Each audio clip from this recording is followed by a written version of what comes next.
Welcome back, everybody. How's it going there? Stoutman coming back at you. And today I've got a little Blu-ray update for you. I picked up two Blu-rays for $5 each. It was $4.99 each, to be quite honest. But yeah, $5.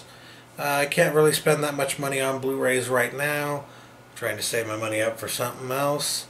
But, you know, I do still like to pick things up here and there whenever I can. So when I saw these two hit the bargain bin price of $4.99 each, especially one of them being a title that I've been trying to get on Blu-ray for like a decent price for years now, I was just like, heck yeah, I have to get that. So what did I pick up, you may wonder? Well, let's just talk about that, shall we? Now, the title that I was waiting for a good price on, and I was really trying to find a decent price on it, was one of those where, you know, you'd see it around for between $8 and $10, usually more on the $10 to $15 range. And it was one I remember liking quite a bit the first time I saw it. I rented it back when Blockbuster was a thing, on DVD I believe, and I really liked the movie, and I thought it was way better than I was expecting, because I guess I was kind of expecting something meh, and it turned out to be a lot better than that. So I really enjoyed it, and I think I actually owned it on DVD for a little while, but I don't have the DVD anymore.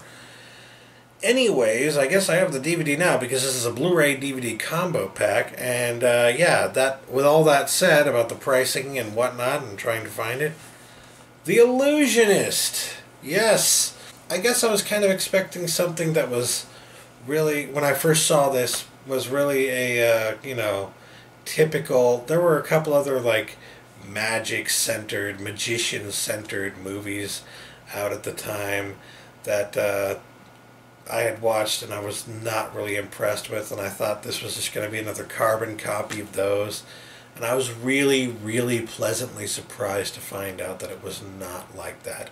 That this story was actually really good, really interesting, and that the characters were really interesting, and the way that it was shot and the way that the film was directed and everything was really well done as well. Especially interesting considering that I have really very little experience with the actual director of this film. But the actors, oh yeah, you bet I know the actors. Edward Norton, Paul Giamatti. I mean, this is a great movie with great actors, and it's definitely worth checking out. Jessica Biel, well, it seems like she was in everything around the time that this came out. But yeah, if you haven't given this a chance yet, if you haven't checked this out, I highly recommend it. And I picked this up for $4.99. Really cool, because usually at that price point you do not see a Blu-ray DVD combo pack. But as you can see here, that's exactly what you get. You get the Blu-ray and the DVD, which is always nice. The 2-disc set contains The Illusionist in the Blu-ray, which just has the movie itself, and the DVD also has audio commentary, making of featurette, and Jessica Biel on The Illusionist featurette. So you still got some special features on the DVD itself. I guess they just didn't feel like porting it over to the Blu-ray, so they just kind of slapped the DVD in one of these. I don't have a problem with that. As long as the movie looks pretty decent and high definition, I will be perfectly happy with that. So yeah, The Illusionist on the Blu-ray. $4.99. Very glad to have that. Next up, I also was able to afford one more Blu-ray. This one is a Tony Scott film. Rest in peace, Tony Scott. He was an excellent filmmaker, and this was a movie that was just really, really good.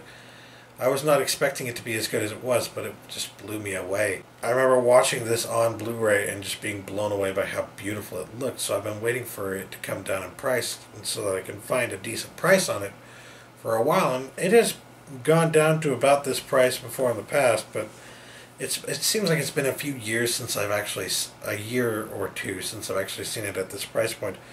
So when I saw it go down to this price point again, obviously, bam, gonna finally pick it up. Man on Fire. Gotta love you some Denzel, man. Denzel Washington. Fighting to save the day, or rather to save the daughter.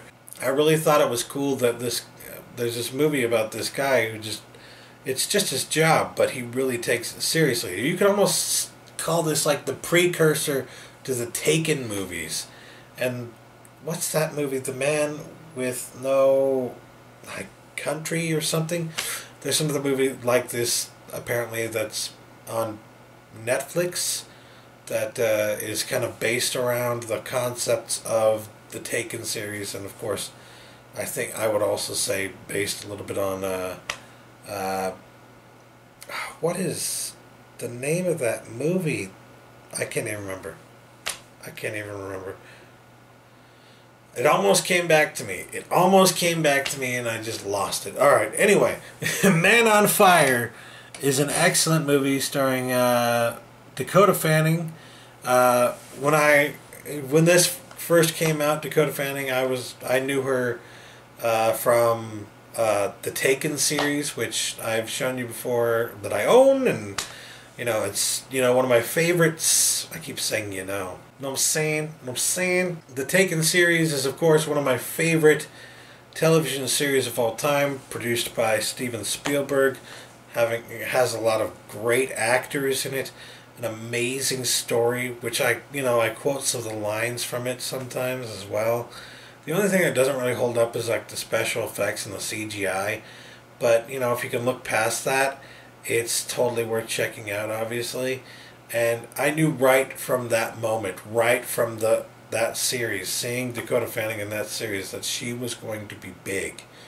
And yeah, needless to say, she has become a superstar. And it's fitting that she would play a role in this film, which was just a fantastic movie.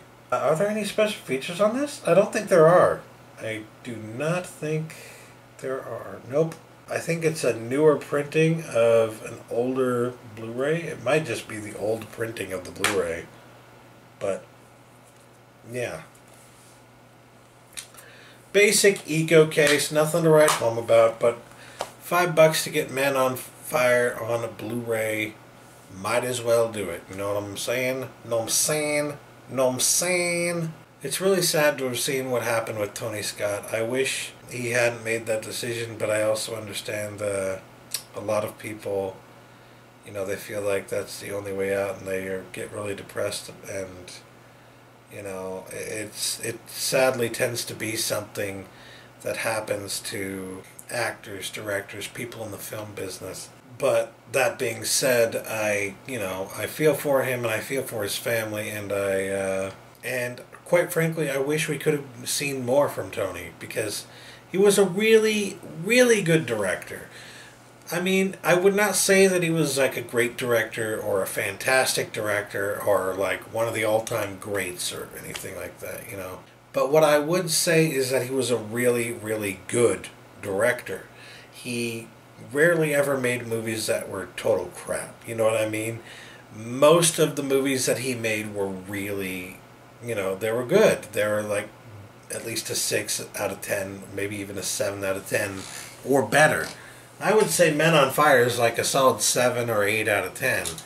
And, that was just one of his good movies. I have to say that Tony Scott, I'd much rather watch a Tony Scott film than a Michael Bay film. So it's really sad to see that he's no longer with us. And I really wish that we could have had the opportunity to see more of what he would have brought to the silver screen. That being said, at least we can, take solace and enjoy the movies that he did do and that he did give to us. So, and also, thanks to Denzel Washington, because he is an amazing actor, always has been. Gotta love it. So anyways, that'll do it for this week. Just 2 pickups. Man on Fire and The Illusionist. So, yeah. Thanks for watching. Catch you later. Peace.